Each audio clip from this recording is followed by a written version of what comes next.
Repeat the question again. Okay, I mean, last time we first applied the RF pulse, then we applied the gradient, right? What will happen if we do it simultaneously? What are we trying to do? What were we trying to do when we applied the gradient? I just wanted to know what will be the effect. No. The answer to that is a question. So why don't you answer this question? What were we trying to do when we applied the gradient? I mean, just especially vary the precession frequency. Right. So let's say you apply a gradient and you will spatially vary the precession frequency becomes a spatial function, spatially dependent, right? Then what happens? What would happen if you apply an RF pulse of a particular frequency in that situation?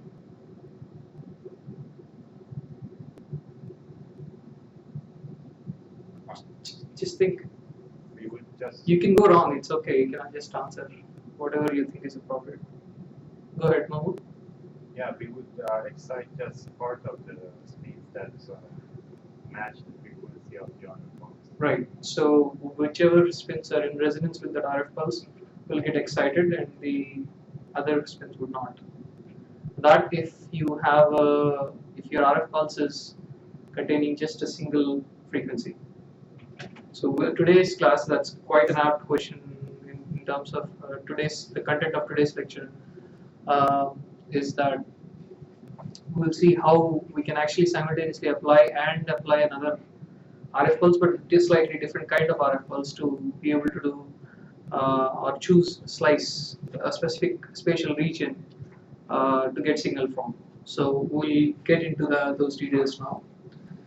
Any other questions from the previous lecture?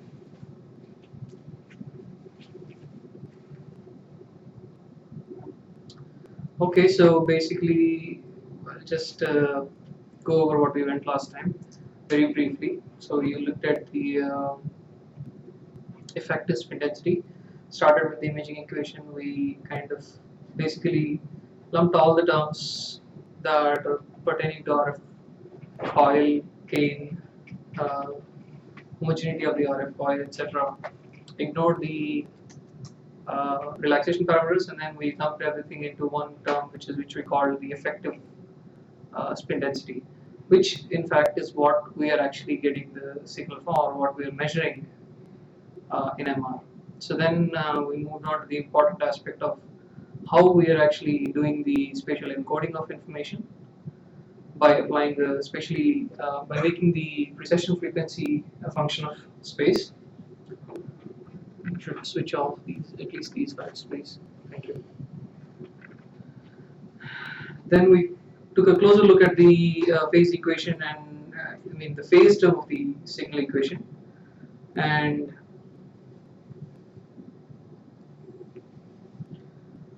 we wrote that in terms of, earlier we just wrote it as a linear term, but the more generic term is to write it as an integral of that time evolution of the so writing phase as an integral of the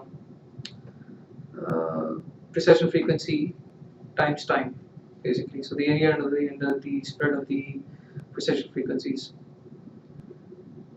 And then so we looked at the signal equation in terms of the gradients applied. We looked at the phase, and we did a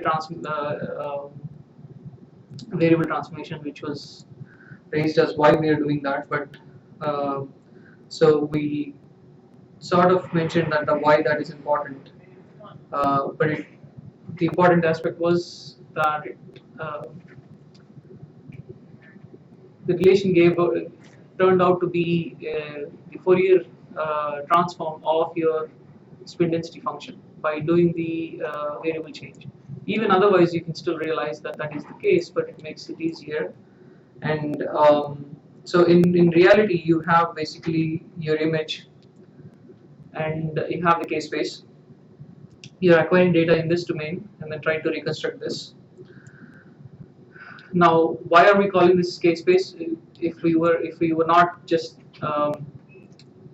familiar with MR, if we were just looking at an image and we took the Fourier transformation of it, all the discrete Fourier transform algorithm knows is it's a series of intensities, and what you're getting is this spectrum, and this would be the spatial spectrum or spatial frequency content of that image.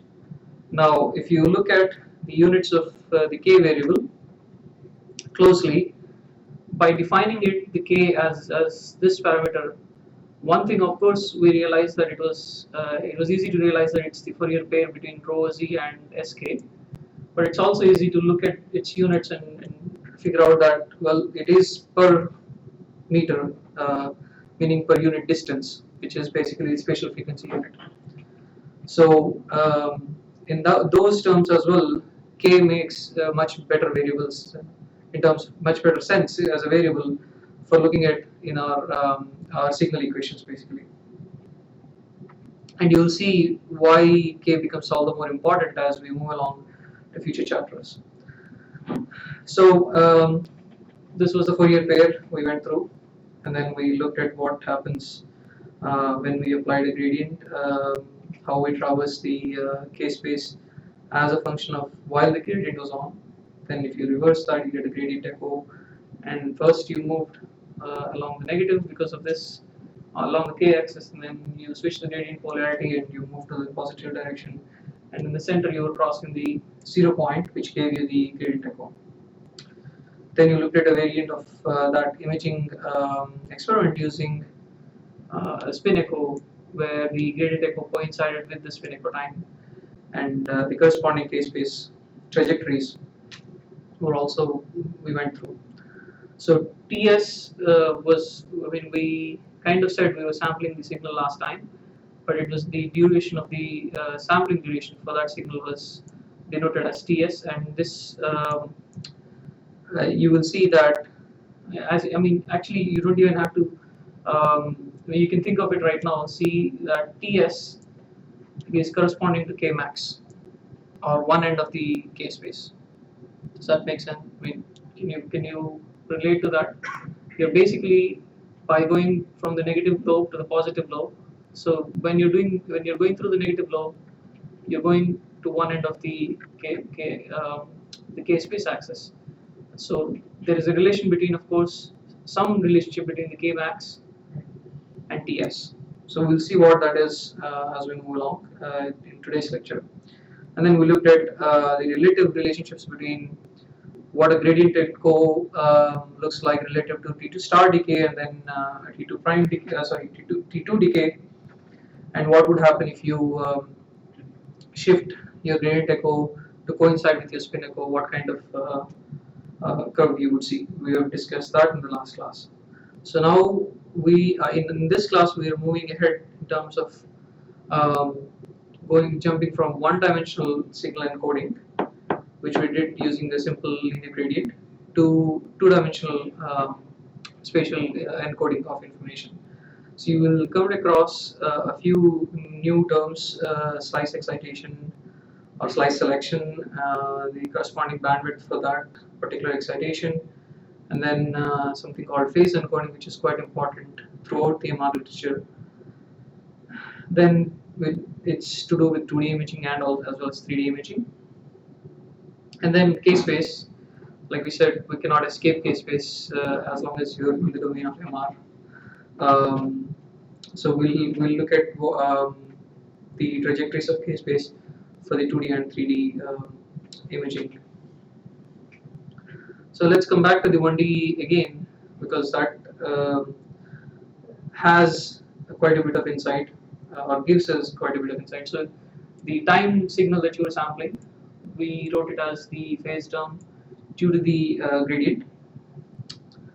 Then we did that variable change, and we wrote that as k.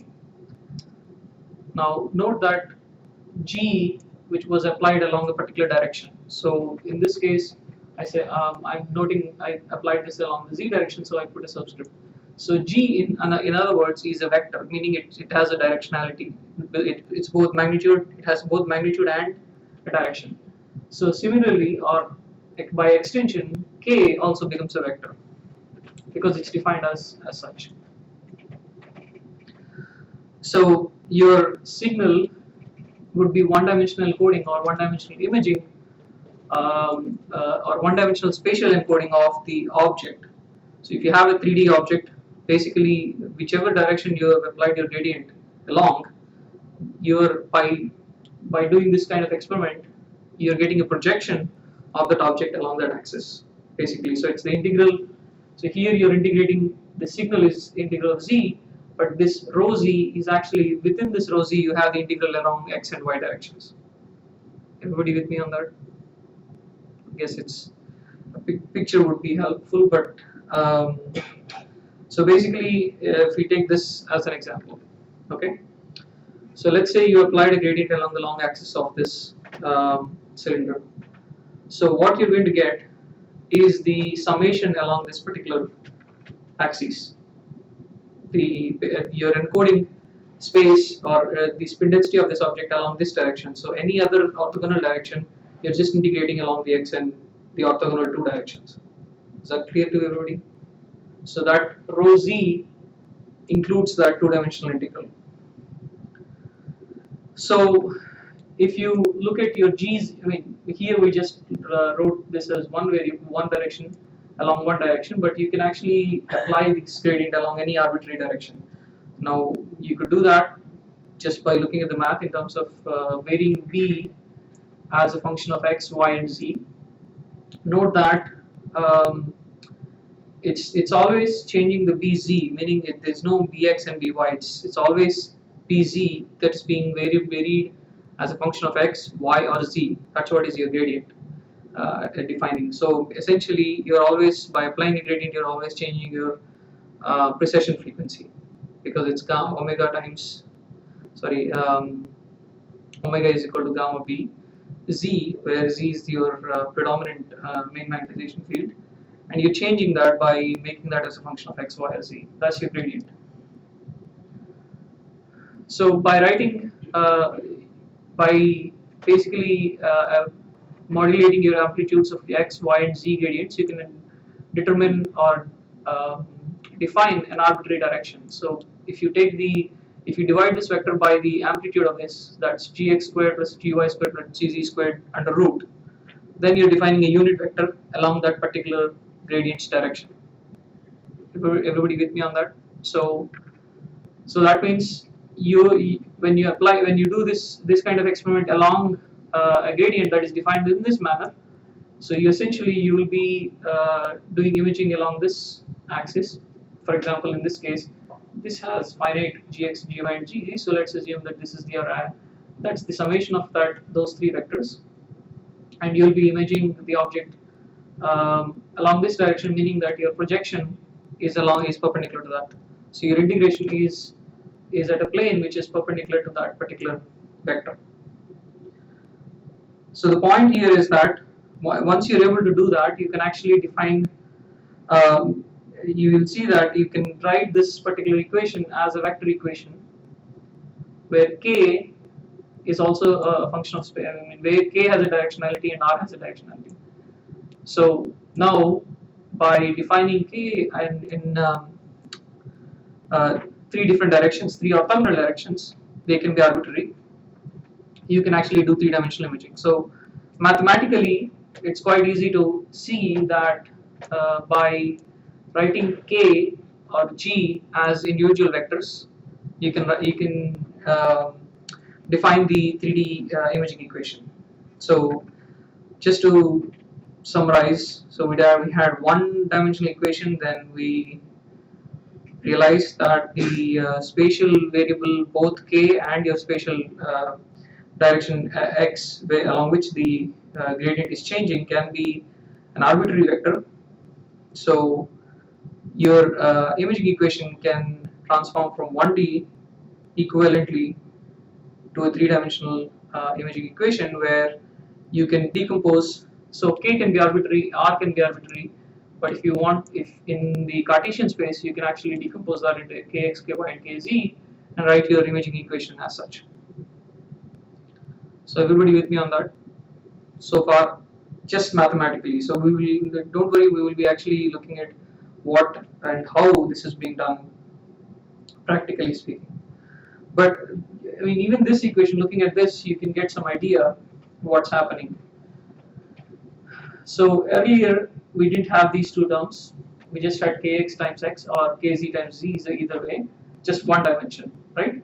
So, and you had summed up, you have acquired your signal along a continuous axis of kx, or one variable kx or kz. Just let's take x as our 1D example, as we have here.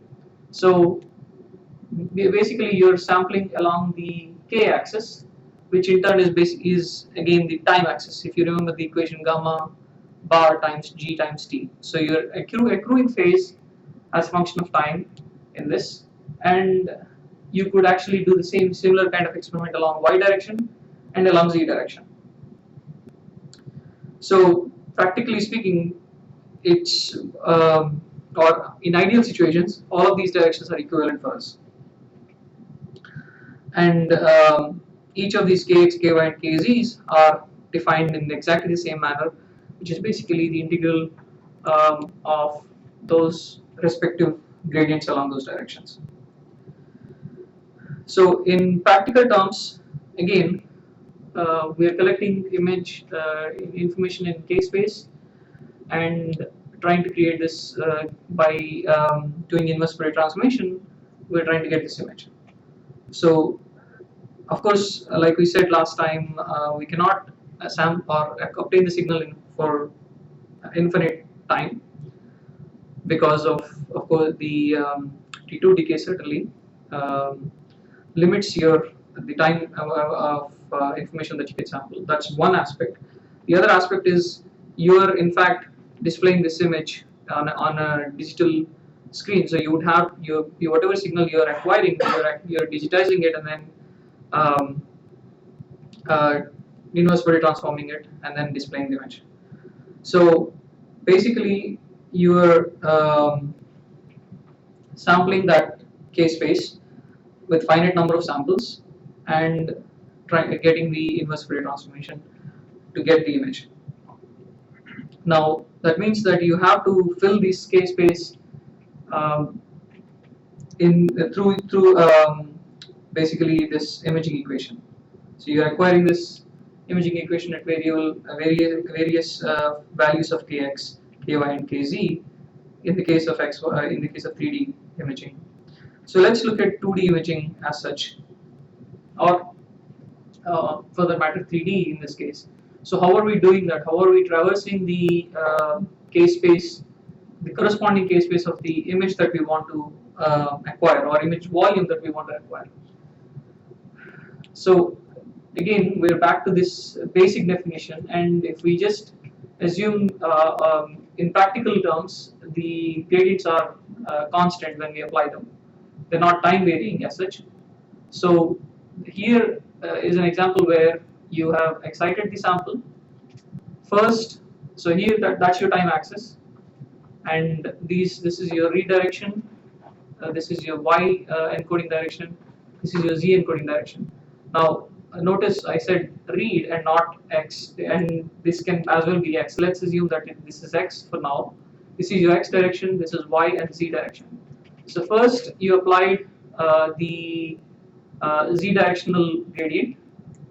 So that allows you, if you just change the subscript, this is kz, gz, and tau z in this case. So that means that you would have moved along the k-space axis along the z direction. Then you will be you applied your y gradient. Then you will move further along the y direction. So basically, first you moved along the y, along the z. Sorry, the z would be this direction. So along the z direction first, and then y direction top down. Then you're applying your d phase and then rephase gradient to acquire one k-space line. So the point here is you are moving through the k-space by applying these finite gradients. So by applying these gradients, you are moving your coordinate kx, ky, and kz coordinates and acquiring the sample, acquiring the data. So you can imagine, let's say there was This is, let's say this is pi by 2 pulse, and this is the pi pulse here. So, and here coincides the spin echo, which means by just moving in the three-dimensional space, you have moved to this point, and you're acquiring this spin echo along the line. But in principle, you could also do just the dephasing part, and still get the spin echo. That means you will just get this part only, meaning that you've only come to this point, you've acquired your phase until this point only. You haven't applied the positive gradient lobe to move through this axis. Everybody with me on that?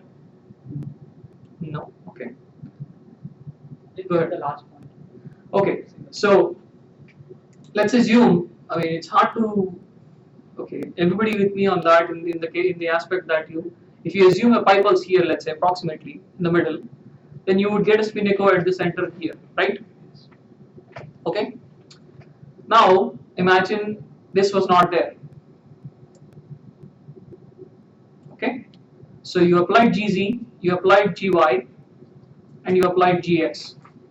Just the dephasing lobes, or just those lobes basically. So with this you moved along this axis.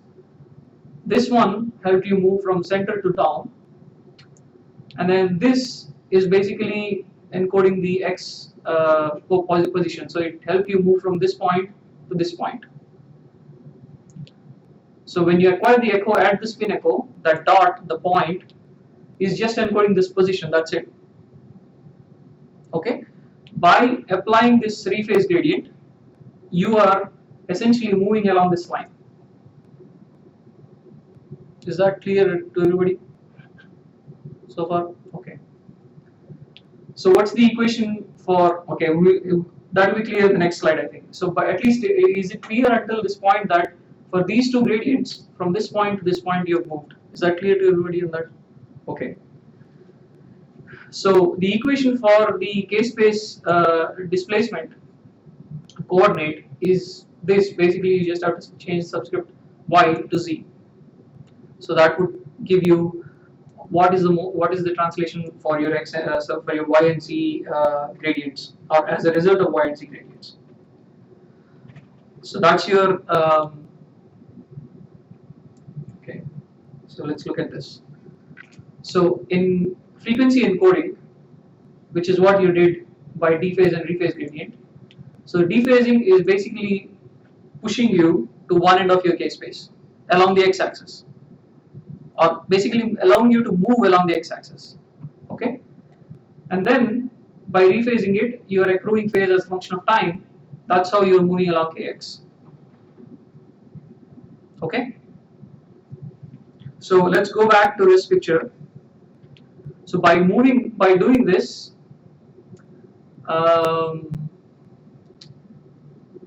okay, I think there is a mistake in this picture. Did anybody realize that? You realize? Okay, so what's the mistake? Well, that green arrow is the result of all three gradients. Right, all three meaning these three, not this one. Right? Okay. So that's right. So he's right. So essentially, this green arrow should have been pointing this way to the center of this point here. Then, because of this dephasing gradient along x, you moved along this direction. So I made a mistake there, but essentially that's it. Is everybody following me on that? Does that make sense to everybody? Okay, good. So that essentially is the difference between phase encoding and frequency encoding. Okay, so I haven't even said what phase encoding was, but I think you already are aware of that aspect if you understood what we discussed previously. So to move along the y and z axis, you're basically changing your gradient value and applying that for a fixed time. Whereas for moving along the read direction or the x direction, you're actually accruing phase as a function of time. So when it comes to comparing the equations, your delta k shift along the y or z direction, where you're doing phase encoding, is through a step size along the gradient, not along the time direction. So in the case of readout, where you're reading out one single line, you're actually accruing phase as a function of time. But in terms of k-axis, they are equivalent. Here it's just gamma gx times delta t, delta kx is, and in this case delta ky is gamma delta gy times tau. Again, I think the minus sign got shifted here, but yeah.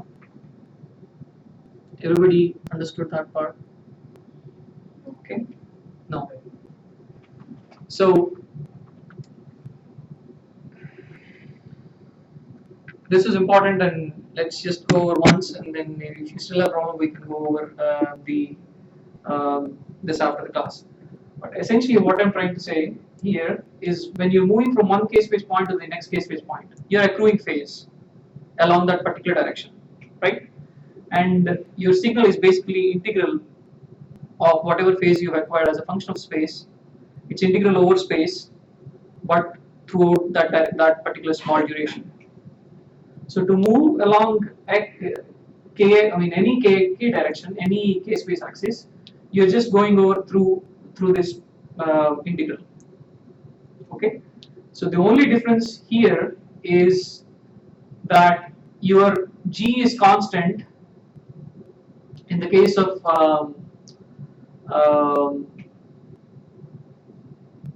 okay, hold on a second. Yeah, right. So in the case of a read gradient, your g is constant and you're integrating over time. Okay. In the case of ky and kz, you're actually integrating over your delta gy. Your tau is constant. That's the only difference. That means that as a function of time, you're accruing basically by its advantages to, in one go you're acquiring the k-space line here, whereas to get to the next line, you're only acquiring one step k-space and then acquiring the next line. So that again is summarized in this. So delta ky, your step size along the phase encode direction, is a function of delta gy, whereas in the case of x, it's basically delta t. Now that's one way of acquiring the data. If you imagine that you're changing your gradients simultaneously along kx and ky directions, it doesn't really matter as long as you can define the orthogonal directions for that particular direction, in whichever direction you're applying the gradients. So this argument is equivalent whether you're applying gradients simultaneously or individually along orthogonal axes. Okay. So ultimately, you're still basically filling up this k-space,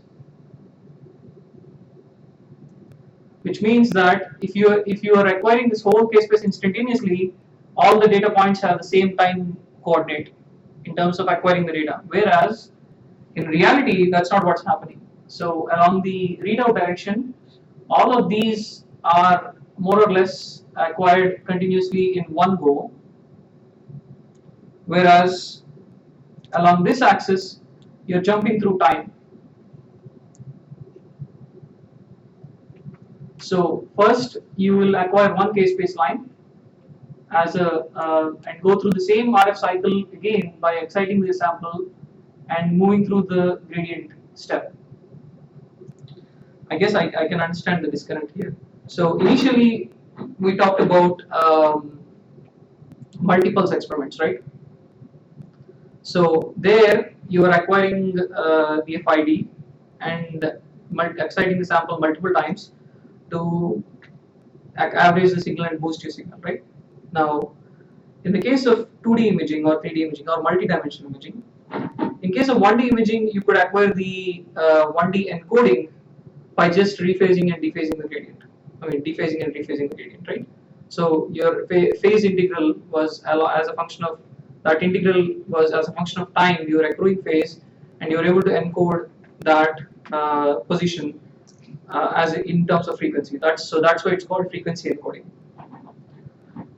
Now when you want to fill the k-space corresponding to a 2D image, you cannot do that instantaneously. So you have to fill the k-space points individually, the corresponding kx, ky coordinates.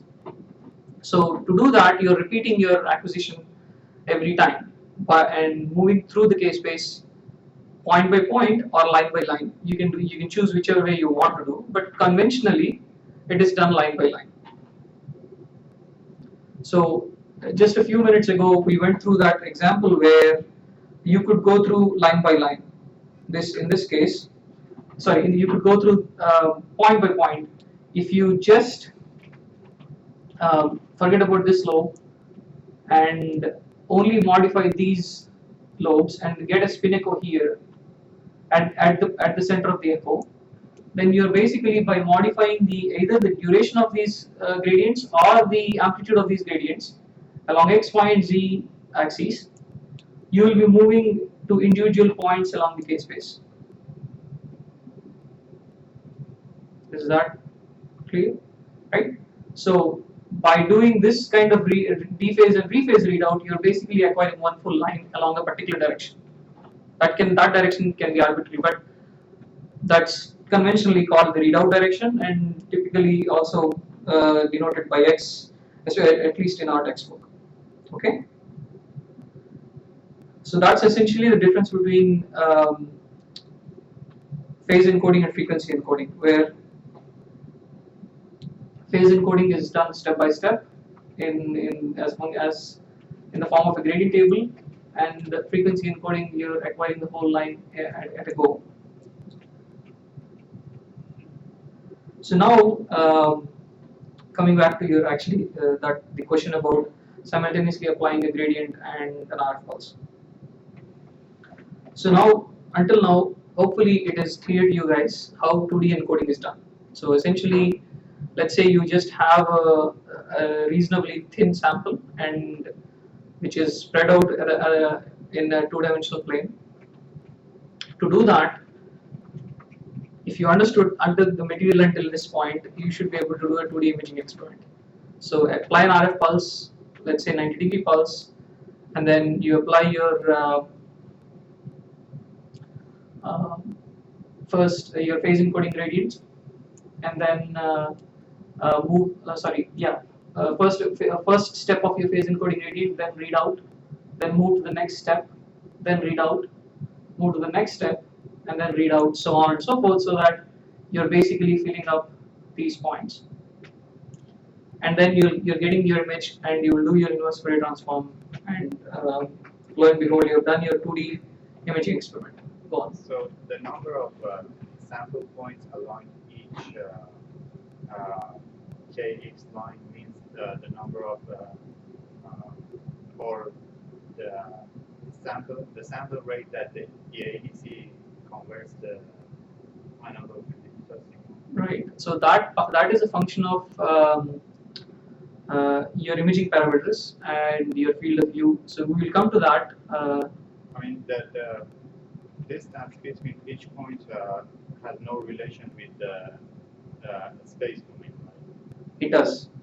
It does. You will see that in chapter 12, where you will basically it will turn out to be that your k max is related to your voxel size, whereas the step size between your sampling rate will determine how large is your field of view, so that you will not have any aliasing.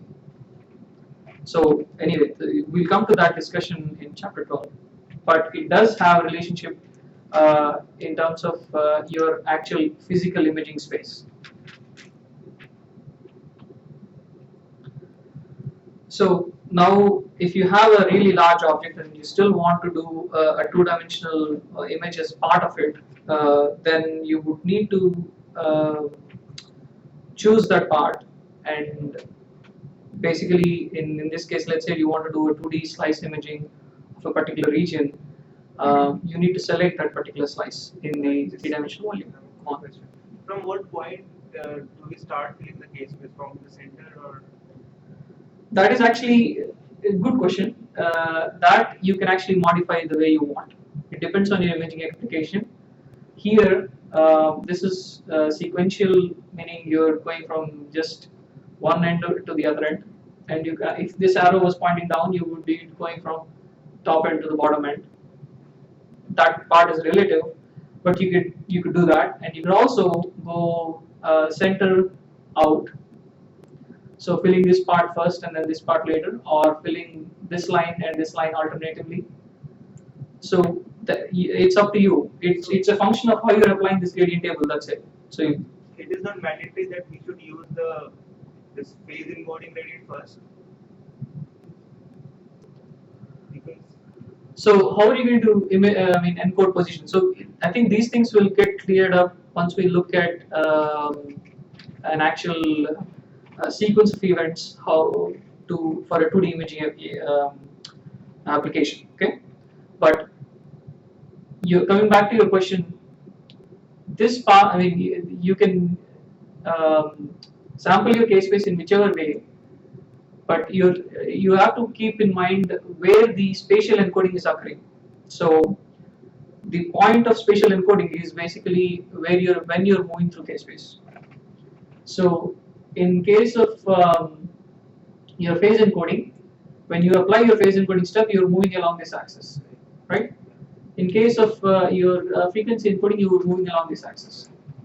So whichever axis you define it to be, that becomes your read or phase encoding. Now, which has to happen first? It's obvious that you're acquiring this line continuously. So this encoding has to happen first, then followed by your line acquisition. Unless you're acquiring data point by point, in which case you don't need this structure. You just need a small gradient to move along kx direction and then ky direction independently. Right? Is that clear to everybody? So the order of encoding and the direction of encoding are relative,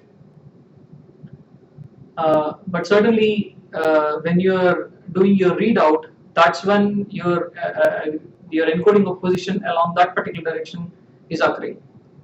The encoding of position, right? So you can realize from your sequence diagram exactly when encoding along a particular direction is occurring by looking at the gradient waveforms and looking at the area of the gradient.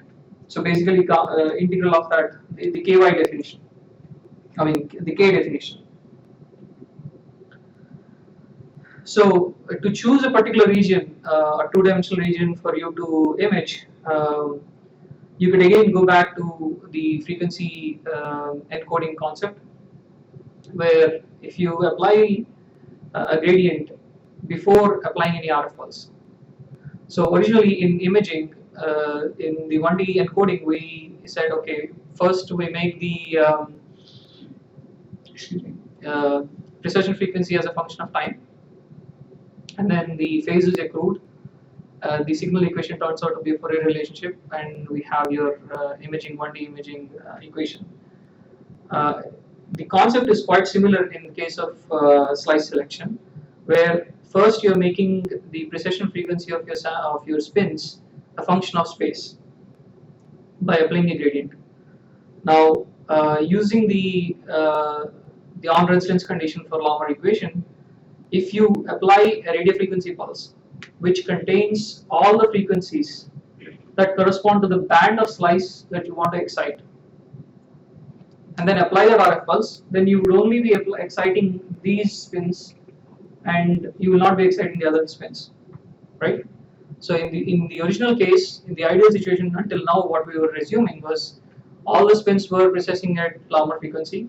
You applied the excitation pulse at Lamarck frequency and you have the tipping to 90 degrees, and from there you started your imaging experiment, right? Now we're moving to that part where we're taking a closer look at that part to see, okay, can we choose a specific region? So to be able to do that, we apply a gradient first, make the precession frequency a function of space. In this case, it's shown as a linear function of space.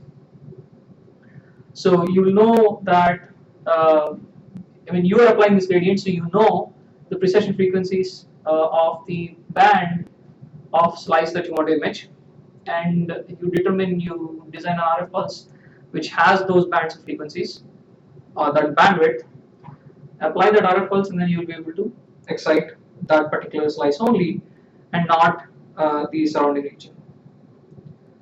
Now, to get into the mathematics, the details of that, let's say this is your gradient.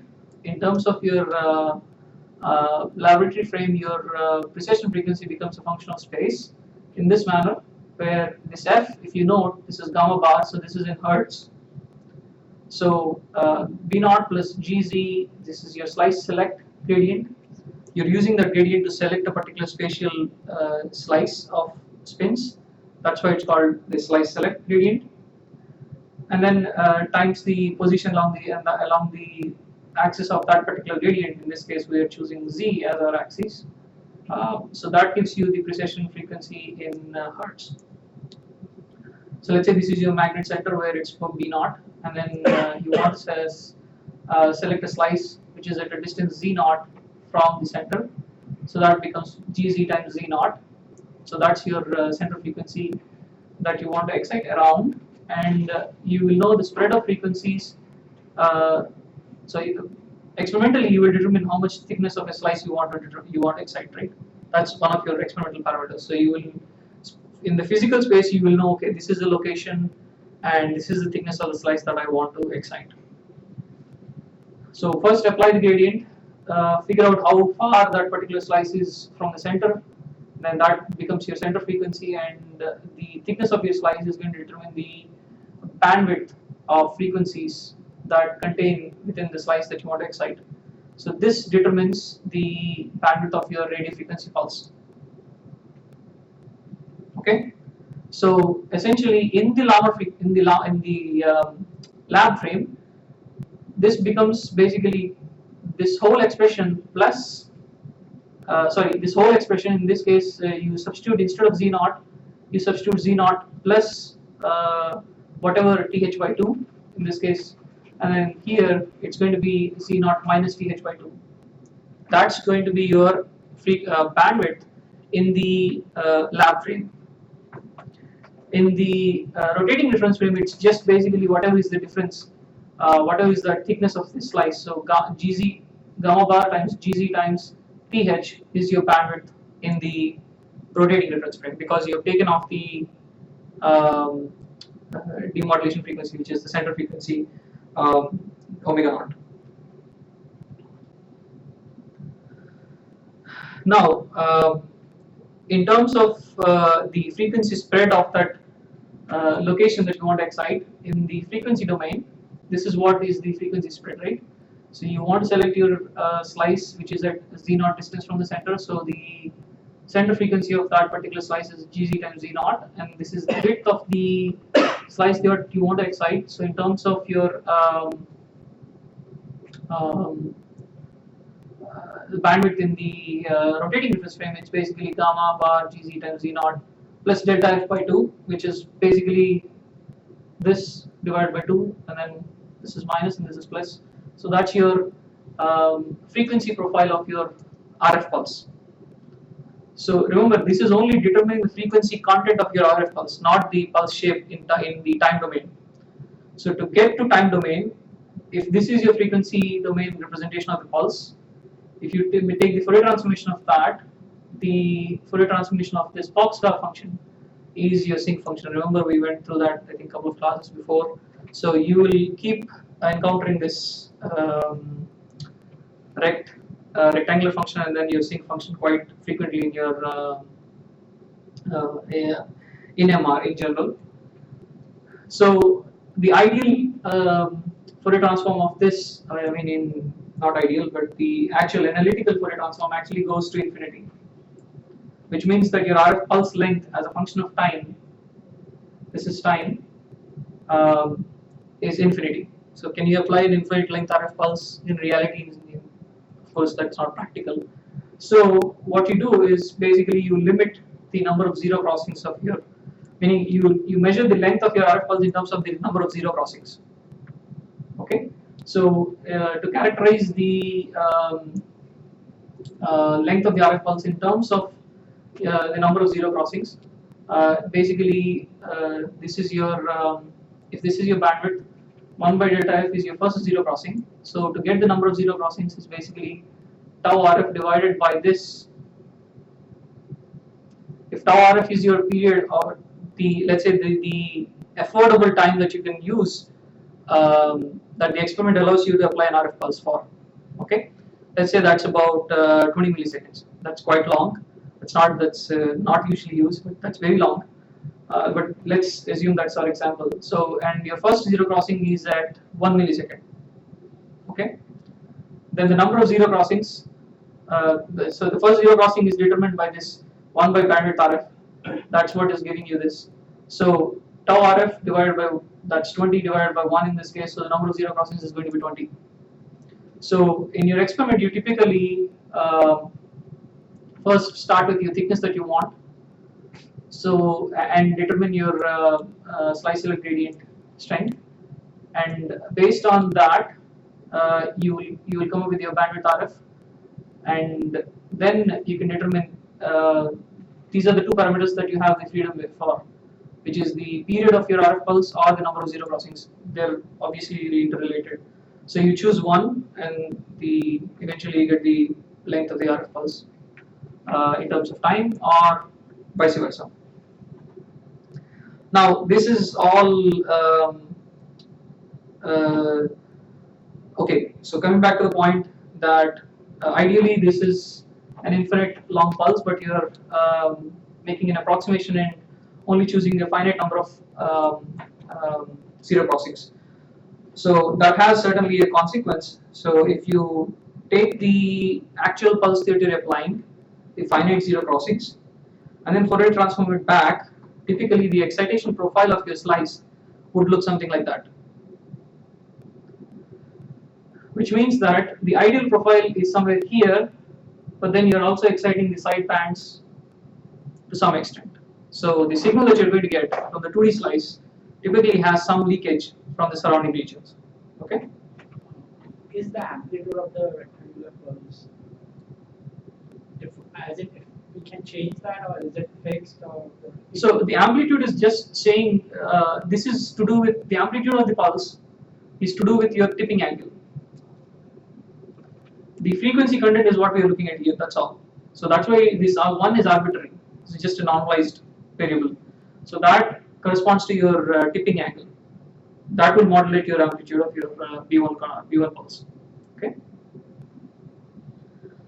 So in practice, this is what the kind of slice you would get, and to actually get this narrower and narrower, you need to increase your zero crossings in your RF pulse, meaning the length of your RF pulse has to be long, so that you can define very finely bounded slice in the spatial domain.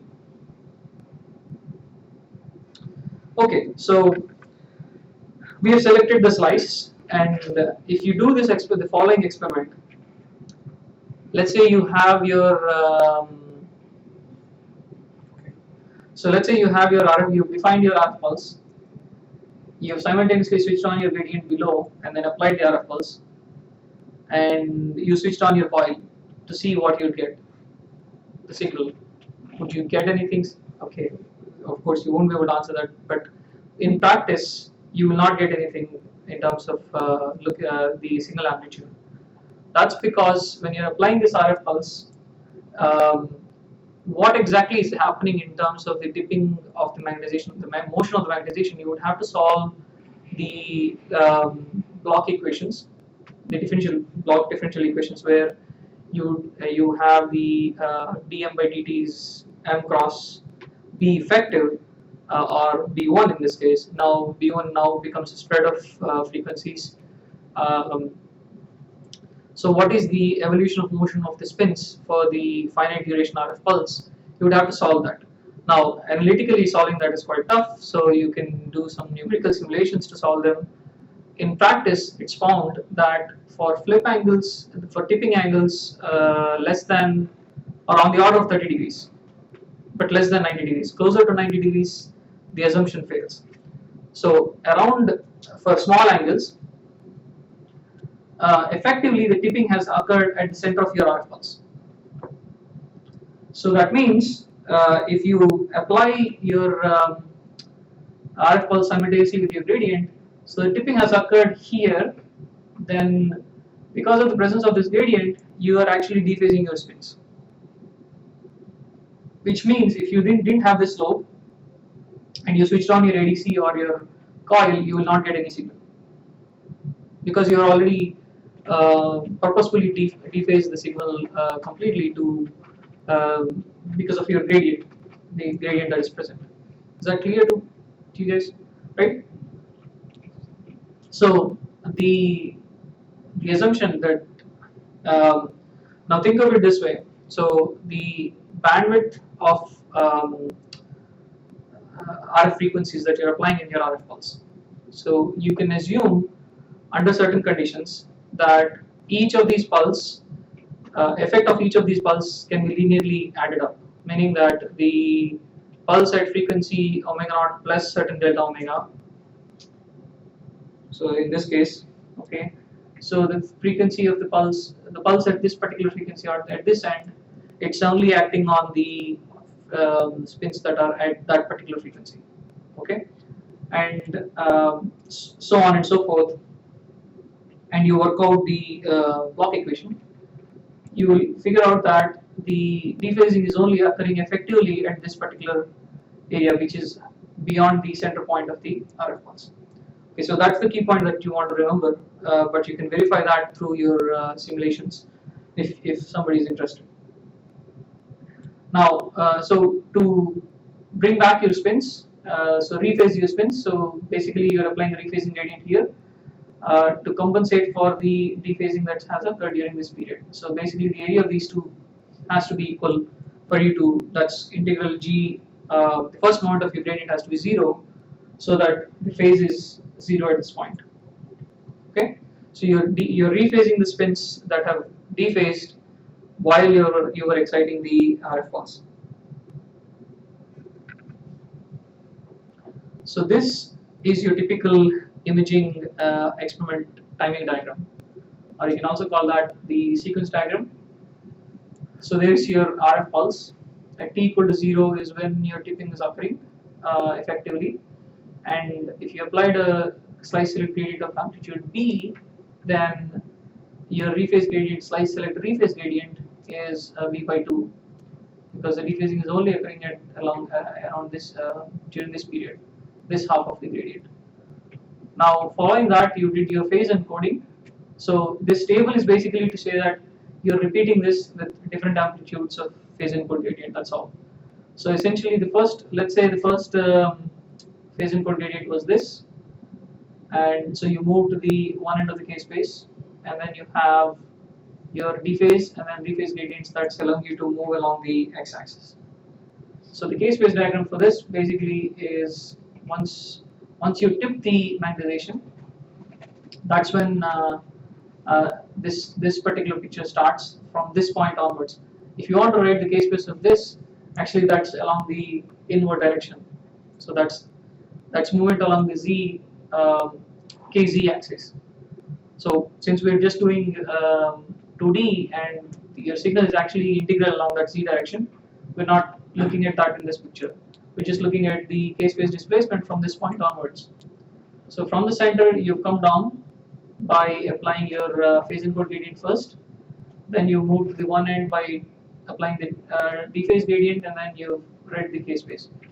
The next point, you just change your amplitude of your phase encode gradient. You've moved up, and then did the same thing, so on and so forth. Now here you've applied these sequentially. Now there's no reason why you cannot overlap these things, because this phase is being accrued along the z-axis, which is independent of the y-axis, where this particular phase is being accrued, and in this case you're moving along, you're not acquiring the data yet, but you're just moving along the x direction during this window of time. So essentially, as long as you're not acquiring the data or tipping the magnetization, the in-between phase accrual can be overlapped. But of course, it depends on the pulse shape. I mean, sorry, the pulse timing that you have actually in your sequence. So you'd have to work out the equations to figure out whether these phases are independent or not. But in general, when you're applying independent gradients along these three axes, you can actually overlap them unless you're acquiring the data or tipping the magnetization. Now, we mentioned about the relation between TS and your gradient amplitudes, right? Or and your K minimum read along of your K space of your image. So you applied a finite gradient here, so obviously your K space movement, the maximum movement that you have along the axis of your K, X in this case, is basically gamma bar times minus G read, which is G R or Gx in this case, times Ts by 2, which is this half the period, right? So this is Ts, so of course this is Ts by 2, so that's your K min. Now in terms of now we haven't related this, how this relates to the image space yet.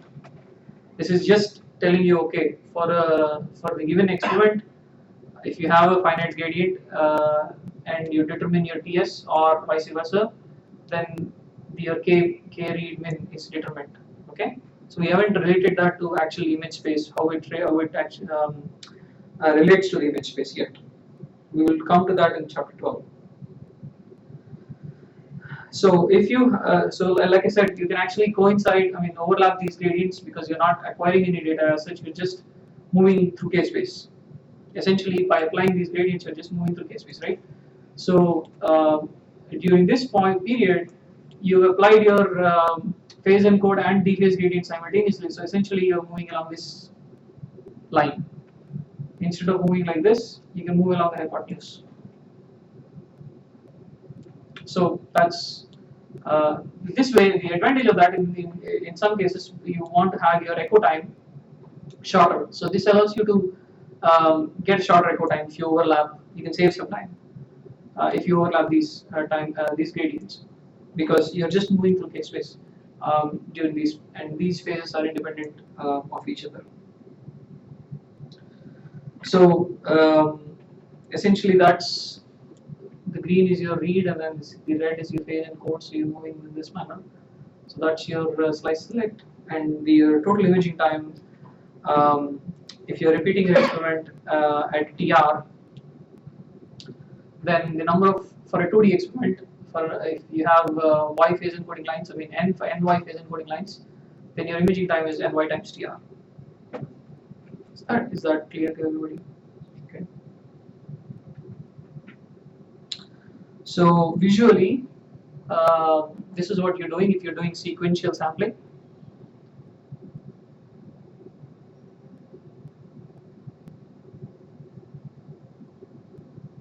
So that's essentially how you're acquiring your data, line by line, and that's how you're filling your K-space. If you're doing sequential sampling, like Brijesh had asked, you can vary your sampling paradigm by sampling the center first and then moving through to outside. So this image which I would actually you would see the bulk part first, and then you'll see the finer details later. So you can actually do the simulation, take an MRI image, and then you start filling your K-space. You know your matrix size, so fill zeros for the rest of it. Just fill the K-space as you and look at the images how it looks as you continue to fill the K-space in different trajectories. So meaning that in this case you're doing from top down. It probably doesn't actually, yeah, in this case for looking at the magnitude, if you fill from bottom to top, also it doesn't really matter. Really, you would more or less see the same features. I mean, same kind of temporal evolution. But if you filled from center and then move to outer K-space, then you would actually see a different temporal evolution of your image.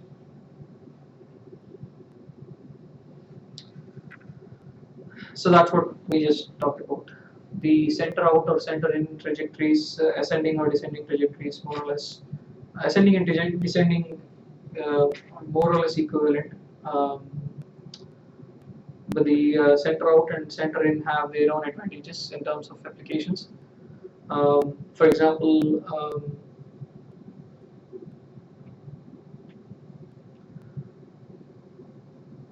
I think if contrast enhanced dynamic images, if typically you would want to,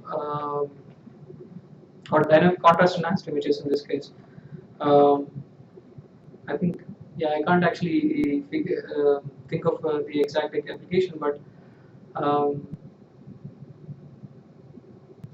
right. Okay, so in contrast injection, when you inject the contrast agent and you want to look at the uh, first pass of the actually, does anybody know any application? I don't think I know exactly what application where you would do center out and center in.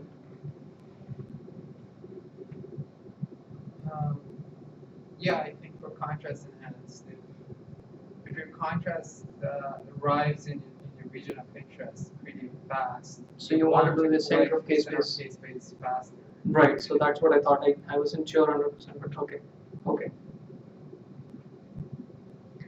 Okay, so the differences between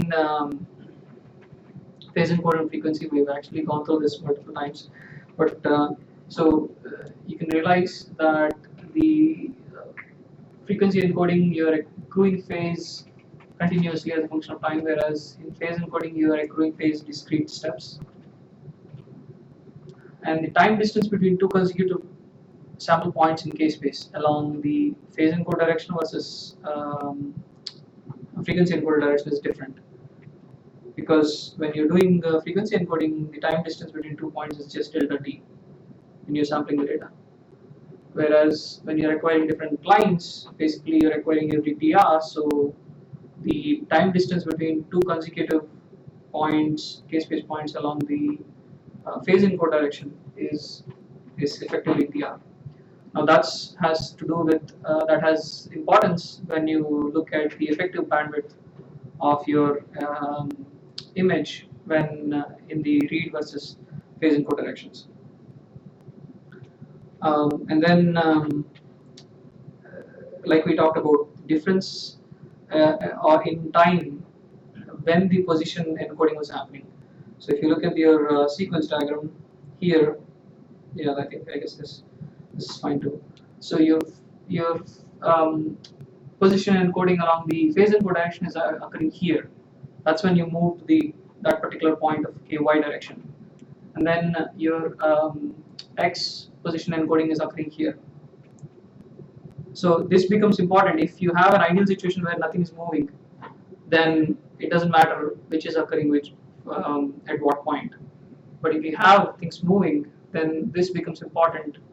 The point at which your x versus y versus z position encoding, where is it occurring relative to one another, and how far is it in terms of time distance, becomes important. And then the orthogonality of your phase encode and redirections. Basically, in some cases, if you this time distance part and this has related. The point that the reason why I mentioned here is that in some cases, if you have motion occurring along a particular direction, and your image gets blurred, if you switch the read versus phase encode directions, you will see that that motion has occurred in the opposite direction. So, in cases where, for example, you're imaging your brain and your eyeballs are constantly moving, so it causes a blur through whenever your eyes are moving. Now, if you have your phase encode direction along and you're doing axial imaging, and if you have your phase encode direction along the anterior posterior direction, that means that whatever motion your eyes are whatever artifact your eye motion is causing is going to eat through in this direction. So the point that I'm trying to make is that the relative directions of read and phase encode are chosen very carefully in an experiment depending on the experimental setup.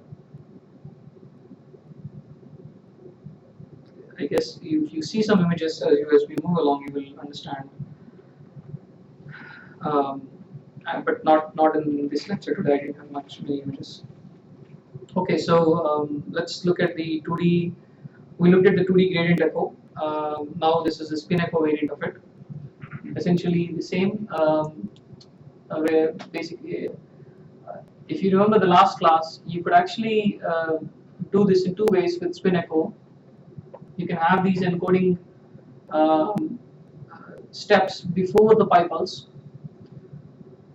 The only thing is the polarity would reverse because the pi pulse actually is shifting the phase instantaneously. Well, practically speaking, it doesn't happen instantaneously. There will be some issues. So practically, that is the reason why it is preferred to do the encoding and readout immediately. So in case you don't have any motion and your pi pulse was perfect, it doesn't really matter where you're doing this versus your readout, before the pi pulse or after the pi pulse. Practically speaking, this is desirable because your position encoding in the y direction and your readout is occurring very closely, meaning that even if there is slight motion, it won't cause any position encoding error. Also, if your pi pulse is not perfect, then your encoding can get messed up. Of course, your spin echo will get messed up, but that will just affect your echo amplitude. Whereas if you have your encoding steps before the pi pulse, the imperfect nature of your pi pulse can also influence your encoding, so and lead to artifacts. So that's why this is desirable. So this is a 2D experiment where you have your RF pulse 90 degrees, slice select, the slice refocusing, rephasing pulse, and then your pi pulse. So notice that your pi pulse is also has to be slice selective. In general, you can also apply a pi pulse which is not particularly slice selective, but it will flip 180 degrees all of the magnetization, irrespective of where that magnetization is. You will still get a spin echo from the spins which were tipped, but there's no reason why you want to tip the magnetization of the whole sample. So typically, this is how you do your 2D imaging. Now, if you were doing just one slice imaging, well, okay, I can think of an example, a simple, obvious reason why you don't want to do a pi pulse, which is tipping the whole sample instead of just the 2D slice. So when you're acquiring 2D imaging, you're acquiring this line by line, right? So if you tip the magnetization to negative z-axis throughout, if you work out the equations, it will affect your next phase space line if you're tipping the whole. Okay, I think I messed up here. No. It has no effect on 2D slice, but if you're doing multi-slice experiments, you will this will affect your imaging, which we're coming to in the next slide, I think. So typical 2D experiments have this dead time. Your TR is quite long, and your echo times are short.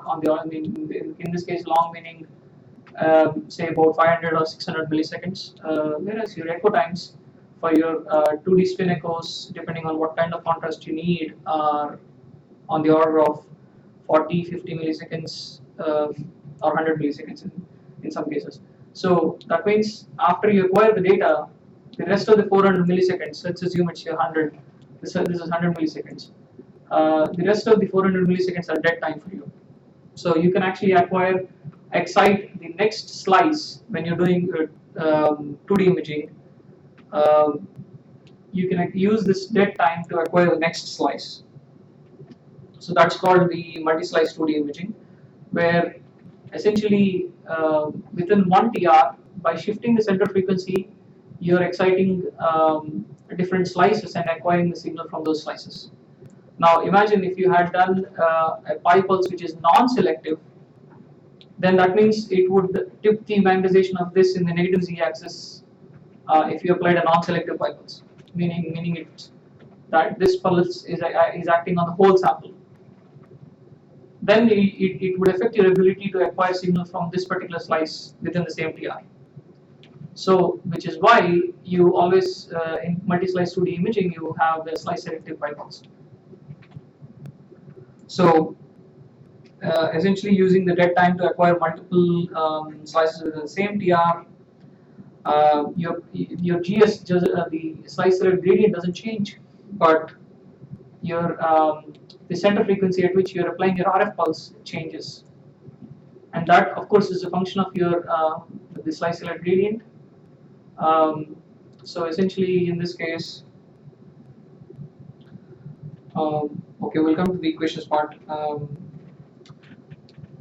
Now, because of the imperfect slice profile that we talked about, you need to have a slice gap between two multiple slices when you're doing multi-slice imaging, and that is the reason why you need slice gap. Again, just to remind you, so if you have your perfect slice profile is this, frequency content of that, but then your practical profile is this. So obviously, if you're exciting the next slice immediately, then you won't be getting the signal from these spins which are extra in the next slice is going to get saturated. So you won't get my proper signal from the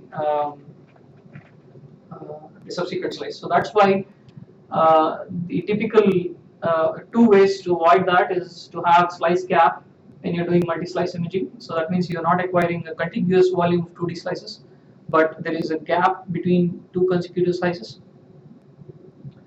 Or you could actually do this. Basically, you acquire alternate slices first, and then you acquire so basically even and odd.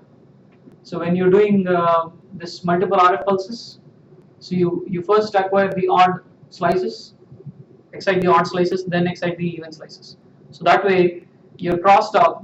By the time you're coming to the first, you finish the odd slices and then came to the first even slice, the signal from that was excited by the leaking of this RF pulse is decayed. So that would not affect your signal from when you're exciting the first even slice within the same TR. So in terms of again the experimental parameters, so the shift in the center frequency, which is the shift between the two consecutive excitation slices, is basically your thickness plus the slice gap distance. And this is, well, if you write it this way, then you can derive it. This is quite straightforward.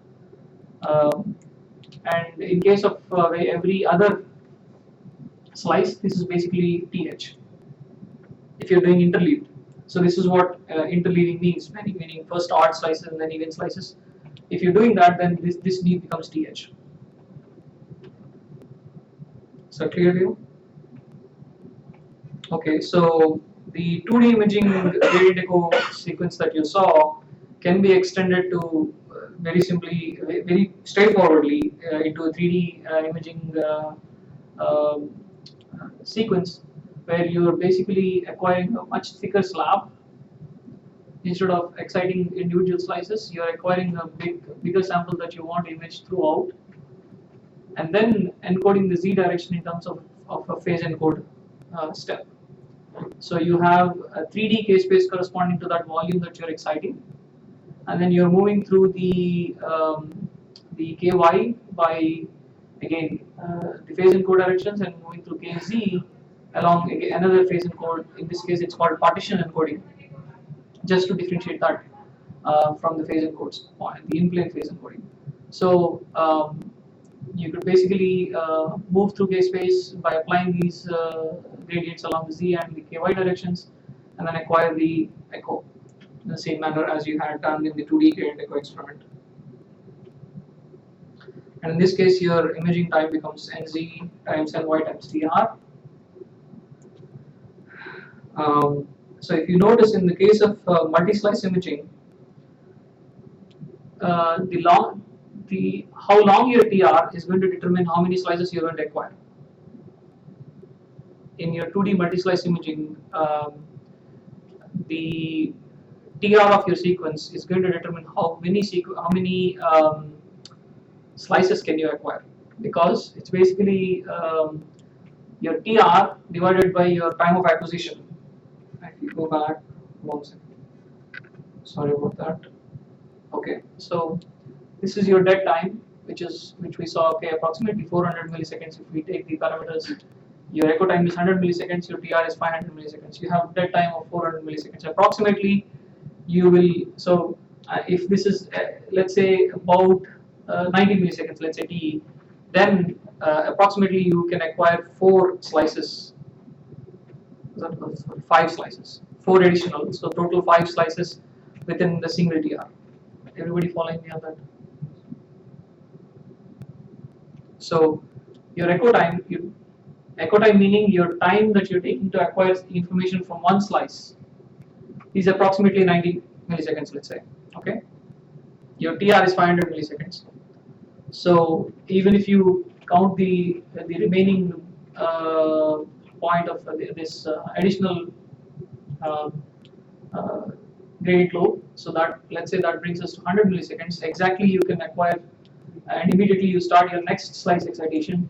That means you can acquire 500 divided by 100, which is 5 slices. So the point is that your TR is going to limit the number of slices that you can acquire in a multi-slice imaging experiment. Whereas in the case of 3D imaging, you don't have that limitation. Basically, you can fix your imaging parameters of TE and TR, and the number of slices is essentially a function of your gradient step. So it doesn't. You don't have to change your TR to change your number of slices. Now, why is that important? It's important because your TE and TR determine the contrast that you get in your sequence. Remember the chapter 8 equations where the signal equation was dependent on your T1 and your T2, right? So the point at which you would acquire your echo, depending on the T2 of the sample, will determine the signal amplitude, and then depending on your TR, your T1 contribution will be there in the signal. And if you change your T1 or your TR or TE, your contrast in the image changes, which is why it's not particularly desirable to change those parameters. In some applications, changing the TR doesn't particularly affect us, so in those cases 2D multi-slice imaging is okay. But the advantage with 3D is that you don't have to change that. It's just a matter of changing the gradient steps, number of gradient steps. So the advantages of 3D versus 2D, you can, because your slice thickness or the number of slices, whichever way you look at it, is a function of your gradient step size, you can acquire very thin slices, and your SNR also turns out to be very good. We'll see why that is the case in chapter 15. But the flip side, of course, is longer scan time, and you're doing 3D IFFT versus 2D, which is faster in terms of computation. So you can get slices. The IFFT is done very pretty quickly versus 3D inverse Fourier transform. But today, I think that is probably not a limit unless you're doing 700 by 700 by 80 slices. Even that is still okay. If you're doing 256 by 256 by 256 slices, that's the geometric size that you're doing. For 3D, doing an inverse Fourier transform gets a little bit challenging, and if you increase that quite well, it's even more challenging. Even in MATLAB, I guess you guys who do that would know, just doing a 3D inverse Fourier transform for a forward Fourier transform is quite time consuming for large matrices. So for typical clinical imaging, that's probably not a limitation, but certainly longer scan time, and it becomes sensitive to motion because to get the full K space, you're taking long time to get full K space of that volume. Right? If there is some motion in between, then there will be your K space is corrupted, so you will have some sort of artifacts. Whereas in 2D, you're exciting the slice and then getting the static signal, so your time between encoding and actually the time between motion versus encoding is very small. Whereas in this case, probably if you have motion, then the whole data by the time it gets collected, you will have some artifacts. So that is the summary. I mean that's the chapter 10 essentially, 2D and 3D imaging. I see some blank faces. Any questions, please? Let's get clarified now. I mean, try to get clarified. Get them clarified now.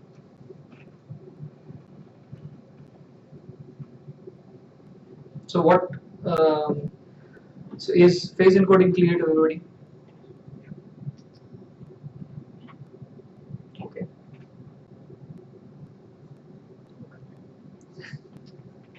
Okay. So what's not clear? I guess I had to go to text.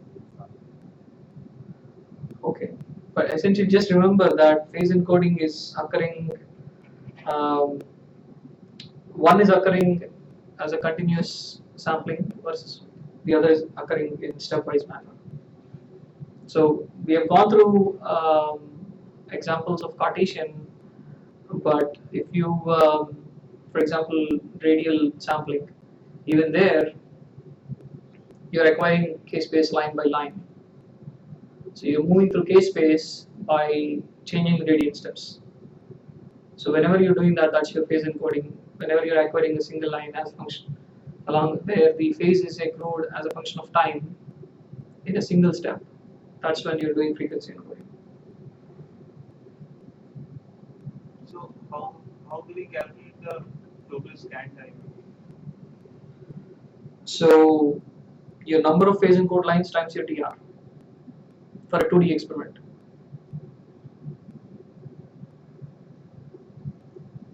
So this is your structure, right? So this is in the case of 3D. This is your repetition time. So how many ever number of lines ny times nz. So every time you're in every TR you're acquiring a line, right? So number of lines along y times number of lines along z is times your TR is the total time. For 2D, it's just number of lines along y times your TR. So essentially, multi-slice imaging, 2D multi-slice, if we don't have any gap, and 3D imaging, both are same, right? Because we are collecting the data in the same manner. No, 2D multi-slice imaging depends on your TR. So in 2D multi-slice imaging, actually, okay, we should let's think of this, I mean, step by step. So you have, let's say you are acquiring, let's say your TR is about 1000 milliseconds.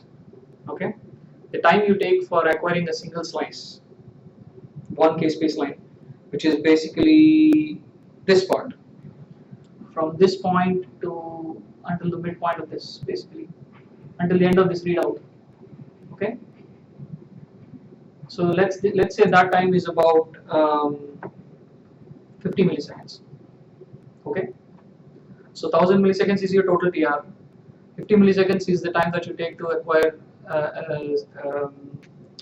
data from a single slice. So how many slices will it allow you to excite within the 1000 milliseconds?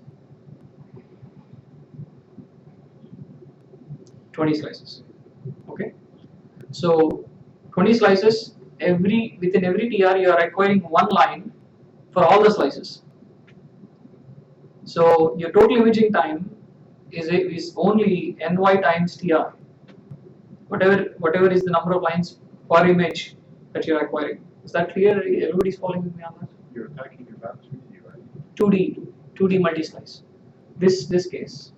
Just now you told that for each TR we are acquiring one line for all these slices.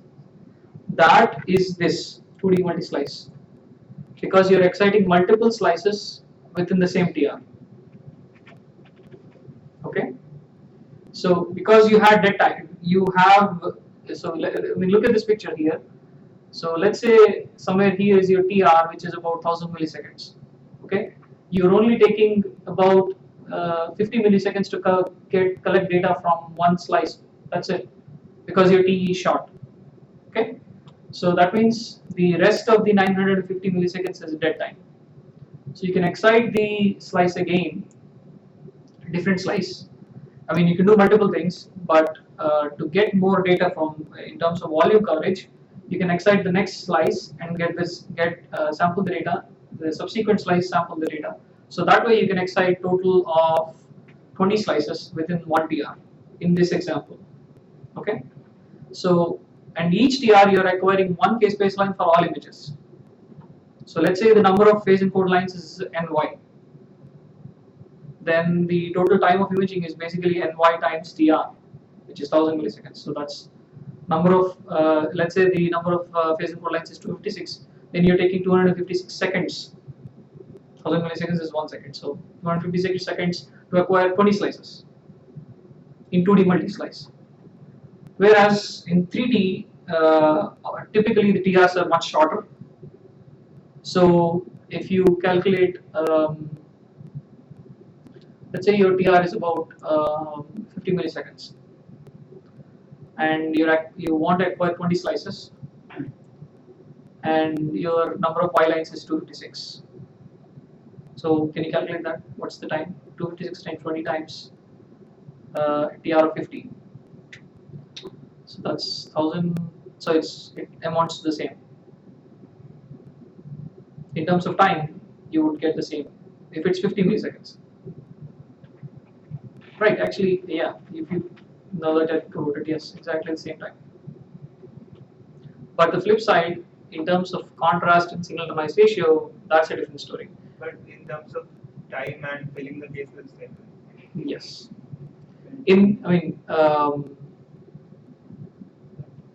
Yeah, that's true. It depends on your ratio of P and Ds. No, if so assuming that your TE approximately corresponds to the TR of your 3D, or in other words, the number of slices, total TR divided by number of slices is the TR of your 3D experiment, then they are equivalent. Okay? You guys on this side follow that? And So in terms of change in the Lamar frequency, is it instantaneous with the change in the B field, or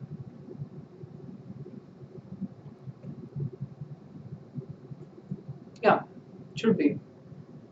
It's happening instantaneous, meaning that, well, if you're talking about the approach to equilibrium, that I think is going to be, yeah, in the case of changing the frequency, change in the precession frequency of protons with a change in V naught, it might take some time, but I don't know exactly. because when we overlap there is a slice select gradient and the RF. So shouldn't if there is a delay, shouldn't the slice select kind of Be shifted. be free to the RF? It depends on the time that the system would take to come to equilibrium, typically, and that I think that time is probably very short. That's why you're able to switch gradients so fast and still do the encoding. If there is any delay time in that, then you won't be able to do such a fast slew rate, 200 milliseconds per Tesla. I mean, so millitesla per meter per second. Yeah, that high slew rate, you won't be able to do that, right? So.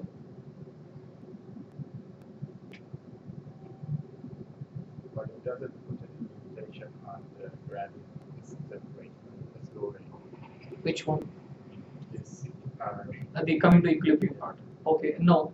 The limit, what limits the slew rate is mostly dV/dt, which is the fear that it would, the change in the fast switching of the gradients would stimulate your nerves because it's changing the E field. A change in B field is accompanied by a change in E field that could lead to stimulation of your nerves. So that's the main limitation that would limit the slew rate of your gradients.